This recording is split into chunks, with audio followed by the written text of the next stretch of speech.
like it just ran my life without me even knowing it.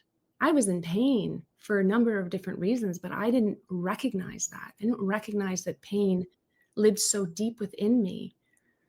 And that pain I was clearly running away from because I didn't really know what to do with it. And I didn't know what it was. And it just felt big and overwhelming and like it was just going to swallow me up whole.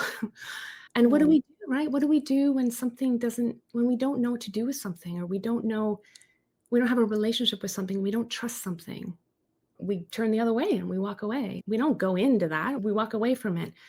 So it's also really about building a new relationship with your emotional landscape and becoming friends, and know that every emotion has something powerful that it needs and wants to say, and it needs to Yeah. communicate.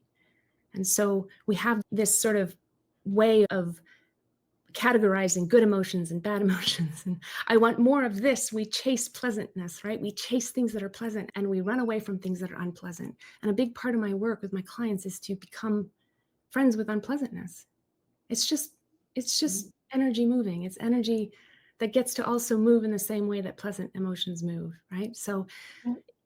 it isn't this big, okay, I want more of this and I want less of this. It all coexists. It's joy and sorrow living Exactly. side by side. Oh, Yeah, it's you can't get yeah. away from unpleasantness. It's impossible, no matter how hard you try. There will always It's be true. something unpleasant. Yeah. So I Absolutely. I feel like So, this joy and sorrow, like the ability to live in all of it, right? And to be able to make sense of all of it is it's so important. we- we're talking about language for emotions. Emotions also are based on meaning that we could give to Yeah, events.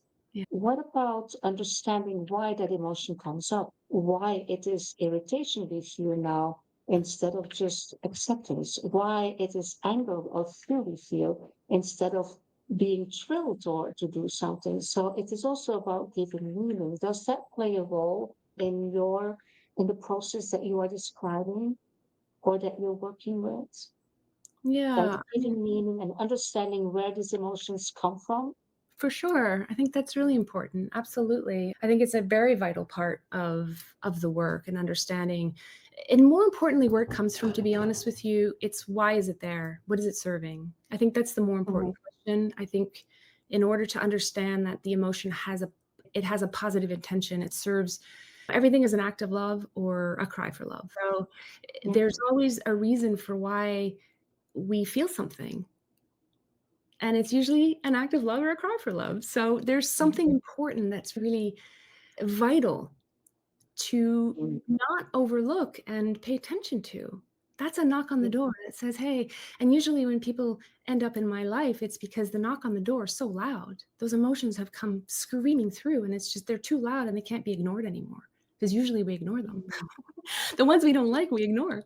And then our strategy is I'm going to go and get more of the good ones, which is why we also get into trouble with Mm. addictions and dependencies, because they soothe us. They are ways that we can numb out and just not feel for a while, right? Because the emotion of this over here is too big. So Mm. we we do need to find that, yeah, just become better friends with all of us, all parts of us. Mm. There are no parts that need to be invisible.